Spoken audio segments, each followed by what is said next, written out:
損放太近，俾人震出去；止損放太遠，輸太多。新手設止損好似猜謎遊戲咁。今日講4種系統化嘅止損設置方法，每種都有具體計算，你可以直接用。4種止損設置方法。方法1：結構止損，根據市場嘅支撐同阻力結構嚟設止損。例如你喺整固區突破後買入，止損設喺整固區底部以下1至2個百分比。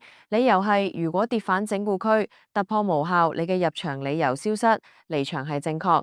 呢個係最常用嘅方法，因為止損位置有邏輯依據，唔係隨意嘅百分比。方法2：擺動點止損，畫出近期嘅擺動低點，喺低點下方留緩衝設止損。例如股票最近嘅重要低點喺45元，你喺49元入場，止損設喺44.5元，即低點以下一個緩衝。呢種方法適合趨勢交易，確保你唔被正常回調震出去，只係喺趨勢真正反轉時先離場。方法3： ATR 止損。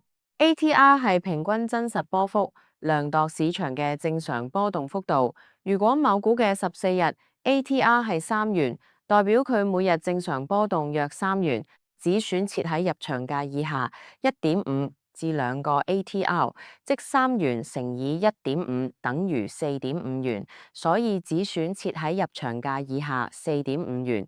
呢個方法嘅優點係自動適應市場波動性，高波動市場止損自然寬，低波動自然窄，唔容易被正常波動觸發。方法4：百分比止損。最簡單，直接設入場價以下某個百分比作止損，例如5個或者8個百分比。呢種方法嘅問題係冇考慮市場結構，可能止損太近或太遠，唔建議作為主要方法。但配合其他方法可以設個上限，止損唔能超過入場價1成。場景應用示範：某股票入場價50元，ATR 係2元，用結構止損。最近整固區底部喺47元，止損設喺46.5元，止損距離3.5元，用 ATR 止損。1.5個 ATR 等於3元，止損設喺47元，止損距離3元。兩種方法算出接近嘅止損位，互相印證，說明46至47元係合理嘅止損區域。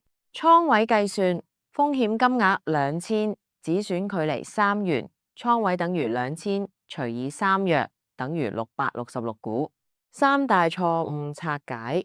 錯誤1：止損設太近，俾正常波動震出去。我想止損距離只有1個百分比，咁可以買多啲，但係1個百分比可能係呢隻股票正常嘅日內波動範圍。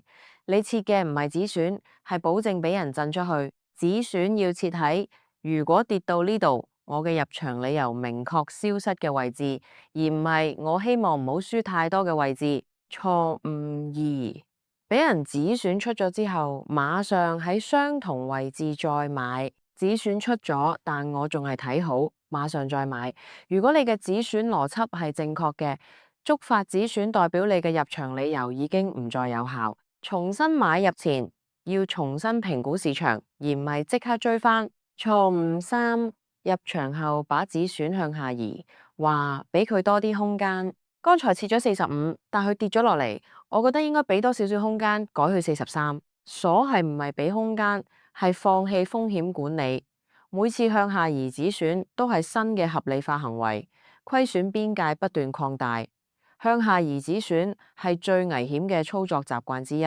總結4種止損方法嘅選用建議：趨勢交易首選擺動點止損，配合結構止損。確認突破交易首選結構止損，設喺突破位以下。高波動市場加入 ATR 計算，避免俾正常波動觸發。百分比止損只作為上限限制，唔作為主要設置依據。選好方法之後，設咗就唔改動，除非係向有利方向移動，保護利潤。下一集進入止盈邏輯，固定風暴比同結構止盈邊種更適合你？